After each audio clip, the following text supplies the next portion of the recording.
Bonjour la famille, bah bonjour, bah bonsoir. Ça dépend heure à laquelle vous allez suivre la danoise.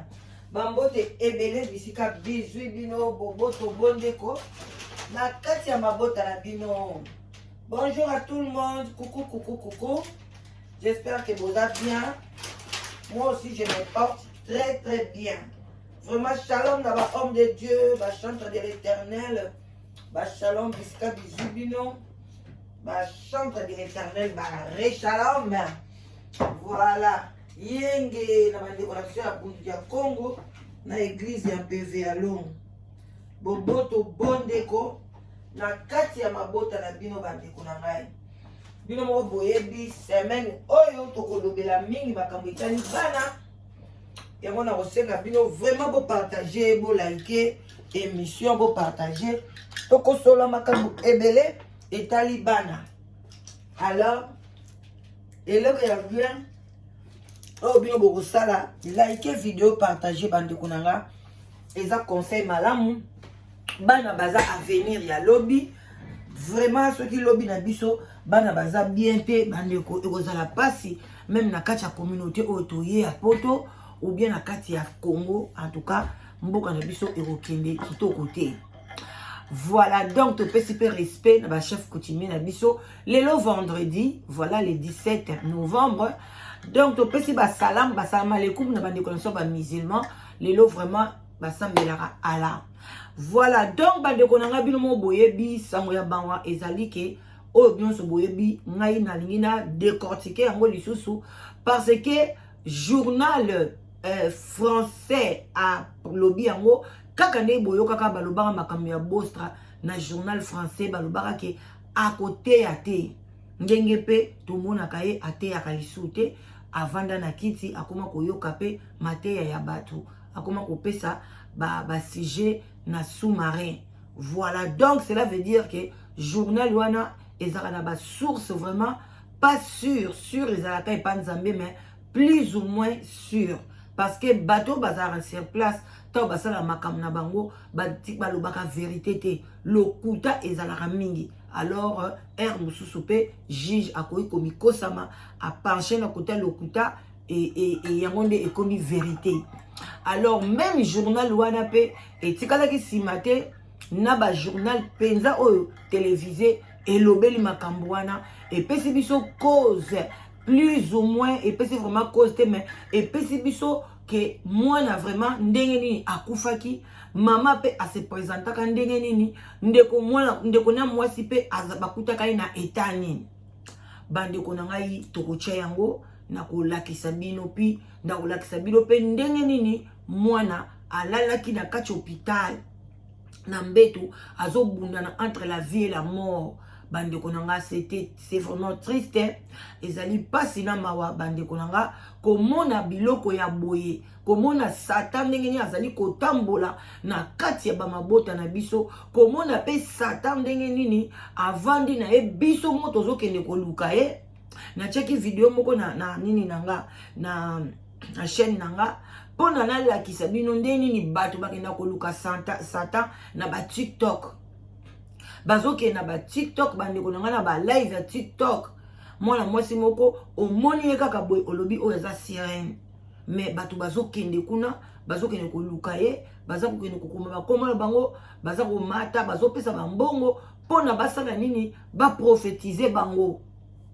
Mais c'est toye na mosali na nzambe bobani kofinga oyo azwa na kombo na Yesu bozofinga ye bolingi ye te ndoki moyibi mais on wana zo na kombo ya satana mais alati na liboko na ye nini babenga kamo nini babenga chapele nangonga ezoleka ka ngenge tala bato nde baza obenga bandeko nange eza pasi na mawa bandeko bino boyebi likambo te toza na ndeko mwasi na kombo ya Bijou azali Bijou na YouTube na et pardon na Facebook na babenga ke Bijou Mbongo.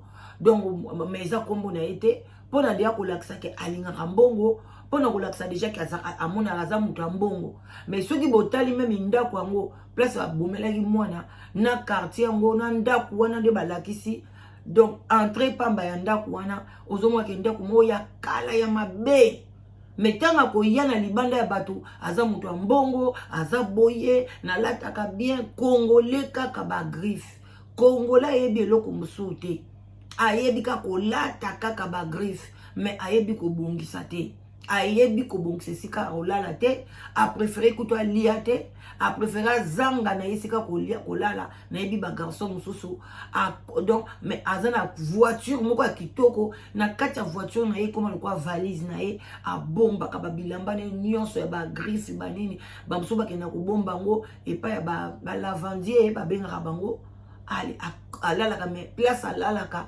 okoyeba te lelo afuti 50 na hotel oyo lobi alali pa camarade donc mais place ya tia mutu alala ezalaka te bandeko nanga organisation eza te mais azolinga ke bamona ye na milieu alataka bien kataka suki bien abatiaka mwa yombo bien bandeko nanga vanité de vanité ndeko mwasi bantuka bitumbe bimaki moyen to loba jusque là le connant na tie audio te moyen na loba te ke mta bomaki mwana parce que awanga na kya awanga nyo ke mta bomi mwana na ete siko nani abomi mwana bazaika bango misato balobi ke mwana ba libérer mwana wa liboso ba libérer ki wana eza point d'interrogation parce que l'enfant azana no sous-marin to yebi place azate parce que ndako wana auvanda kuna te ezana ndako mofo ba leksango ba enquête vraiment bandeko nanga yango wana tocha kaka ba caméra pe na kacha bandako parce que eloko ndenge wana caméra akozwa yango et puis koyeba na bandeko nanga bosala tout même ngai moko la danoise faut na tia vraiment caméra libande ezali mais faut ko tia pe caméra na kacha ndako parce que ba kaya boye police pe azwa moins facilité ya koyeba eloko nini exactement elekaki vraiment bandeko nanga bolimbisi na linga soki boyo kanga vraiment na boke binyo so boyo kanga pe moi makasi na zoya na zwa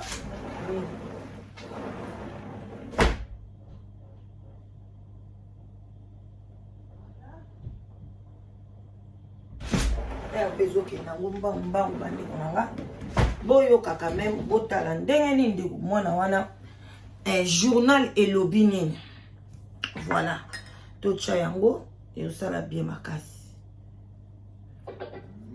journal elobi nini mpona liwaya mwana mo boyebi tozanga biso na ntongo tolobaka bakame tokende nango vraiment boye bozela moke voilà tout awa tongwana volume mpona ekota mbala moko makambo ya bato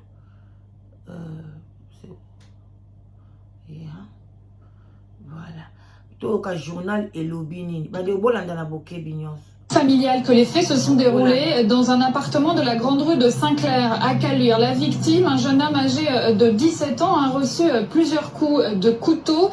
Les pompiers et le SAMU ont tenté de lui faire un massage cardiaque, mais il a finalement été transporté à l'hôpital Édouard Herriot avec un pronostic vital engagé. Il est finalement décédé de ses blessures quelques heures plus tard. Dimanche, la police a donc interpellé et placé en garde à vue la mère du jeune homme âgé de 39 ans et sa sœur âgée de 22 ans. D'après les premiers éléments, une dispute aurait éclaté entre les trois membres de cette famille qui résidaient tous les trois dans l'appartement où se sont produits les faits. À l'arrivée des secours, la mère présentait aussi des blessures légères. Elle était tuméfiée au niveau du visage et du haut du corps. D'après nos confrères du Progrès, la sœur de la victime aurait donné des coups à sa mère. Durant sa garde à vue, la mère aurait, elle, nié le fait qu'elle avait pu porter des coups de couteau à son fils. Familial que les faits se sont déroulés dans un appartement de la Grande Rue de Saint-Clair.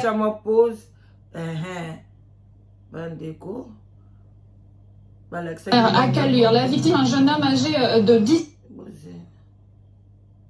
ans, a reçu plusieurs coups de couteau. Les pompiers et le SAMU ont tenté de lui faire un massage cardiaque, mais il a finalement été transporté à l'hôpital Édouard Herriot avec un pronostic vital engagé. Il est finalement décédé de ses blessures quelques heures plus tard. Dimanche, la police a donc interpellé et placé en garde à vue la mère du jeune homme âgé de 39 ans et sa sœur âgée de 22 ans. D'après les premiers éléments, une dispute aurait éclaté entre les trois membres de cette famille qui résidaient tous tous les trois dans l'appartement où se sont produits les faits. À l'arrivée des secours, la mère présentait aussi des blessures légères. Elle était tuméfiée au niveau du visage et du haut du corps. D'après nos confrères du Progrès, la sœur de la victime aurait donné des coups à sa mère. Durant sa garde à vue, la mère aurait, elle, nié le fait qu'elle avait pu porter des coups de couteau à son fils. Familial que les faits, ce sont des... Voilà, à la maison familiale qui m'a cambié les kanaki, bazala qui 3 personnes, grande sœur na petit frère. Alors, tant ba eko kan ba bengi ba policier ba yaki, bande konanga yi to ebite na nya benga ki soki ba voisin. Alors bande konanga ba ye basala ki massage cardiaque ba na niveau mwana ba kene na hôpital, mais mwana isimbite mwana kufi. Mais na kati ya audience wana il paraît mwana wana mwasi abeta ki sur maman na ya pesa ke ba coup ba trouver maman na ye azaki na ba blessure légère ya mike na niveau elongi na niveau ya coup bande konanga. Et puis mwana wana mobali ba kutaki te ke ba cheka mbeli mbala mo na motema non ba kutaki na plusieurs chubu bon moi ite en vérité bimaka et ya kan escalier ezambeli moko te donc babunda ki bitumba grave eloko ni ekotelaki bango mpe balobaka satan kotela bango satan kotela bango donc satan azalaki na rendez-vous satan azalaka toujours na rendez-vous na kati ya ndako ya mwana mwasi wana parce que atambolaka na bonzambe te ye atambola kobele na kisi atambola kobele na zeke atambola kobele na satan bandeko na nga. Tala makambu oh balobi pe tocha entre parenthèses eza les ont dit balobi ke mwana wana eza te ke yaya bandoko bunda yake ko kabola mwana wana yibaki mama na esa yero pona akende kokota concert akende somba ticket abakisa so pesa 5 soki pa abakisa pona akota concert ya fali. Donc côté mususu bakila na yepe tangi fali pe na kati déjà bandi bakile bandi ko tanga na décembre pour na concert wana bandi ko nanga eza pasi na mawa bo sala attention e belé zolo bama pour na concert wana ba prophète bo prophétesse wana apesa ki vision numéro 1 aye ko pesa bisu vision numéro 2 nzambe azola kisaye. Mais makile kotangate parce que Nzamba lobi o ezali relevé eza condamné par la prière. Nous prions que les sangs ezala mukolo wana etangate parce que fali na makamna ya concert azala kana teti akobeta na ekaka. Mais yo muto kokende kuna pona kobunda bitumba tanke combattant pona kokota tanke okota pona tanke fanatique bande konanga zala na état de prière. Yo moko ebindeni okokendeli parce que oko risque oleli sa famille yo kokufa na yo pemi mais famille bakotika la kolela et puis bakotika na souvenir ya mabe bayoka nzembo afali bo bakanisi yo. Donc mwana oyo balobi ayibaki 100 euros yango mama na ya bande ko menase ya beta ye mama na ya bande ki yango bitumba pe kotaki na kati ya ndako yaya na yepa koti makambo ngo ba bandi ko menase mama na bango ba bandi balgi ba mama bango ba beta ye mama ke kozwa mbeli pona a se défendre mama chuba ki mwana wana plaisir couteau eza couteau moko te bande konanga journal et lobby. Parce que bango ba monaki bande konanga mbangu tozo kende totika na 10 minutes fona de longo na place au bana ba yo melati voilà to kende mbangu na la kisabino ndenge nini mwana wana j'espère que fait nini nanga air moko ekanga makanango Patrick Bozela ce que fungwami na la kisabino bota la vidéo eza pananga moko petit yete mutatindelenga eza pananga moko Bozela video ndenge ni mwana lali na hôpital bandiko eza somo bandiko na yebite soki YouTube a accepter mais to checkaka botala ndenge mwana lali na hôpital. Oh de Jésus, le Dieu de Walisa, les bracelets là Seigneur que je lui ai dit de mettre ça Seigneur, Seigneur ce bracelet il va le réveiller, il va se réanimer au nom de Jésus, le Dieu que moi je crois. À travers ces bracelets, Seigneur, le rémunérateur, Seigneur. Toi, tu es le rémunérateur, Yahweh, le Dieu que moi je crois. Seigneur, ce bracelet ici va faire un miracle. Nous allons témoigner ta gloire, Seigneur, au nom de Jésus. On va témoigner ta gloire, Seigneur. Toi, tu es le Dieu de Tout-Puissant, Seigneur. On va témoigner ta gloire, Seigneur. Partagez la vidéo, likez la vidéo. Seigneur. On a YouTube, ça les deux côtés. Voilà, bande konanga bo moni tala mwana ndenga lali. Botala mwana azaki na bonne santé, alamuki bien, bachu bien beli, botala tanga azaki na coma artificiel, bazo luka ba bongisa ye bato wale sabaye bakosambela balatisi ye bracelet, bo mona liboko na ye wana alati bracelet moko ya bleu wale sasala ba bracelet parete bato balataka. Ya otie mwana nombeli atolati ye bracelet. Yo kanti nzamba ya kotonga ye. Et là, tu sais des bracelets avant les cambouis comment. Ceux qui bracelets n'a mis beaucoup à Yakayango parce que moi je ne crois pas à ça. Na mon ibilo connaît ce ça magie. Alors ceux qui pendant beaucoup à Yakayango bracelet au bas pasteur balat sarabino, basinga au bas pasteur balat sarabino. Yaya zoa bracelet wana. Là tu sais mwana avant les cambouis quoi. Banda kuna biso koza lokola ba pompier te. Ba yaka kaka tango déjà les cambouis quoi et le bas frère Patrice. Il faut tous aller à un rendez-vous. Donc, prévoir les cambo. Kolingate Satan kota bozo bambeli. Kolingate bosala na mabe. Après, desima boluka, nzambe a walesa, bo banda ko sambela, bo banda ko lela, bo banda ko latsa ba bracelet. Bande ko izalaki wana, ba korda ki bango, bana ite soki banza bandeko, kande tokuta na poto awa, bazalaki wana bazo lela, ti bayaki ko débrancher, mwana wazalaki bien. Nom de Jésus, le Dieu de Walesa. Le bracelet là, c'est moi que je lui ai dit de mettre ça, Seigneur. Seigneur, ce bracelet, il va le réveiller. Il va se réanimer au nom de Jésus. Le Dieu que moi je crois, à travers ces bracelets, Seigneur. Le rémunérateur, Seigneur. Toi, tu es le rémunérateur, Yahweh. Le Dieu que moi je crois. Seigneur, ce bracelet ici va faire un miracle. Nous allons témoigner ta gloire, Seigneur. Au nom de Jésus. On va témoigner ta gloire, Seigneur. Toi, tu es le Dieu de Tout-Puissant, Seigneur. On va témoigner ta gloire, Seigneur. Au nom de Jésus. Au nom de Jésus, Seigneur. Au nom de Jésus. Voilà, bande konangai, bomoni mwana ndenga lali, ezopesa pasi, ezopesa mawa, pasi penza tala mwana ndenga lali, vraiment mwana na mobali, obomiye, akufi, na ebite, réaction ya mama. Familial que les faits se sont déroulés dans un appartement de la grande rue de Saint-Clair à Caluire. La victime, un jeune homme âgé de 17 ans, a reçu plusieurs coups de couteau. Plusieurs coups de couteau.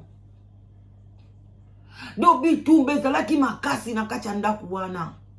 Comment maman ko simba couteau ocha mwana na yo plusieurs coups de couteau. Vérité yaka malembe eko makayaya biso yo totobai kaka azuimbeli tamso par mégarde tamso alingaki chayaya moko ezui koma mama penza tie plusieurs couteaux do azo sasa mwana do pona yo esila kaka moyiba linga bayiba ete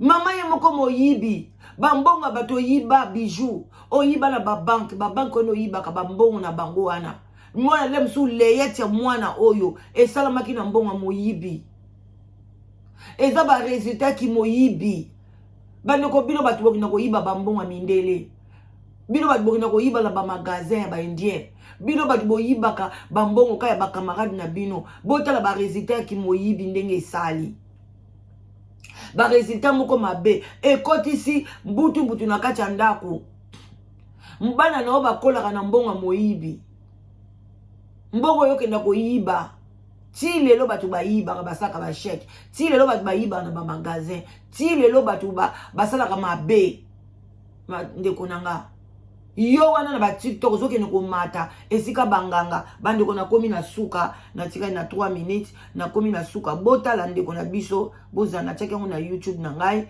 ndenge batu bazo mata esika banganga mais biso kutula danoise na ye na mutu aye na kombo ya Jésus Christ de Nazareth bandeko bosilika ebele bolobi te to boyi bino boko boya te na préféré na iya na mutu aye na kombo ya Yesu Yesu ndako yeba soki aza lokuto be ya solo ke bokende pa ya mutu oyo bandeko nanga ndeko mwasi yeyo bozana lokola publicité ndeko mwasi yeyo na kati ya TikTok azo mata azo loba azo ye yonde ko mwasi botala bino moko na chape volume boyoka quand même consultation alerte munguli mungu pang, tu comprends le mungu pang non? On est obligé d'utiliser les mots-clés avec TikTok, sinon on a peur de la suite. Mungu pang, voilà ce qu'Alain veut. Après la suite, on verra plus tard. Merci beaucoup, bonsoir. Déjà Sika, est-ce que prochainement... Tu as vu, non? Des menteuses comme ça, la maudia là. Vous allez lire l'heure avec moi. Menteuse comme ça. Maintenant, je prends maintenant le téléphone pour vérifier. Voilà. Si tu as commenté là, je vais voir ton message. Depuis 3 jours, je connais les gens qui ont commenté. Je connais les gens et c'est dans mes consultations que je viens vous avoir au tournant. C'est dans les consultations. Parce que vous savez que je suis Tosuki. Bon, bande konanga boti kala malamu. Bino moko bomoni. Vérité ya kala malembe. Yangwane bimi. Que moi na kufaki na plusieurs coups. Et puis maman pe. Donc bala bamade ko se défendre. Maman yemoko pe azaki na ba petit blessure. Et puis balobi mwana wana ya mwasi abeti mama na ye na garde à vue. Tant bakei mwana wana mwasi est-ce que mwana wana bo fait abeta ki mama na garde à vue wana boza sûr que mwana ngo assez abimi pe boyoka. Et le SAMU ont tenté de lui faire un massage cardiaque, mais il a finalement été transporté à l'hôpital Édouard Herriot avec un pronostic vital engagé. Il est finalement décédé de ses blessures quelques heures plus tard. Dimanche, quelques heures plus tard, moi, on a décédé, na ba blessure nae. La femme est morte. Toyoka suko grande sœur. Police a donc interpellé et placé en garde à vue la mère du jeune homme âgé de 39 ans et sa sœur âgée de 20 ans. Donc moi, c'est mon coup de 40 ans à Kokisité. Azan a 39 ans. Bozoyoka. 39 ans kaka. Le quoi peut ba âge a matakate kitakate. Non, non, Kokisi 40 ans la fille. Bozomona. Et ça passe. Ben, et longi na ewana, ils a qui sont longi à 40 ans. Tokende. 22 ans. D'après les premiers éléments, une dispute aurait éclaté entre les 3 membres de cette famille qui résidaient tous les 3 dans l'appartement où se sont... Donc, discussion, Koswana et Salaki Moboulou na kachanda kouana. Produit les faits. À l'arrivée des secours, la mère présentait aussi des blessures légères. Elle était tuméfiée au niveau du... Balobi maman présentait qui ba blessure légère. Est-ce que yemwa mikata kité? Ba maman msou bazaka bon tellement zaka mutuna e balobi salaka bien te tanga mo déjà ka chubi mwana bambeli yemoko pe abandi komikata pona baloba nini ke bango pe bachaki yembeli le msou mama yemoko pe amikata ki basalaka ngo ebele msou mona bomo na munduki yemoko pe amibeti munduki pona nini baloba ke oh non yemoko bango pe bazom abibomi donc mama wana koza yemoko pe amizoki saki visage et du haut du corps d'après... Parce que ce qui normalement est comme ils ont qui s'acquittent dans limite que la fille oh moi na ngaza la libérer n'est tozo ka les ont dit que moi na za libéré mais la modèle police française a pèsé libiso masolo au journal et lobeli yango bande konanga dans limite que la fille a été libérée. Nos confrères du Progrès, la sœur de la victime aurait donné des coups à sa mère durant sa garde à vue. La mère durant garde à vue, ba memi bango, mwana wana beti mama na ebaku, mwana wana mbala liboso takine na garde à vue, mwana na ba mema na garde à vue na âge ya moins de 3 ans et moins de 5 ans. Non, dans le bakou, moins vraiment de 5 ans, parce que ça na biberon na maboko. Maman na ya mema yé déjà na garde à vue. Bon, mon niveau. Omoni biloko to salaka oto lona a toko buka oloni matembele ko buka matembele na mbala na wa sukali oloni pondu ko buka pondu na manyoko oko buka malala te oloni tondolo ko buka tondolo ok bandiko nanga nzabe kutu tondolo tolona na biso te nzabe pesa biso ngo fele yango moko ebota manango litonge to tolona rate yango moko ebota manango nzamba za malamu. En tout cas, botika la malam bandiko nanga na suki nanga na pona lelo nzamba pambola bino benir bino journée malamu na suki wana kolo amona bino yaya to tambola na kobanga nzambe to zana nzambe makasi to boya ba trouble to boya ba problème bandiko nanga surtout eza fin de l'année nga ato iyo macho kiti ozwanga te Merci, à bon attendant, salut. Moins de live, moins de problèmes. Ba live pe na kota kota mingi te. Bye bye, bisous.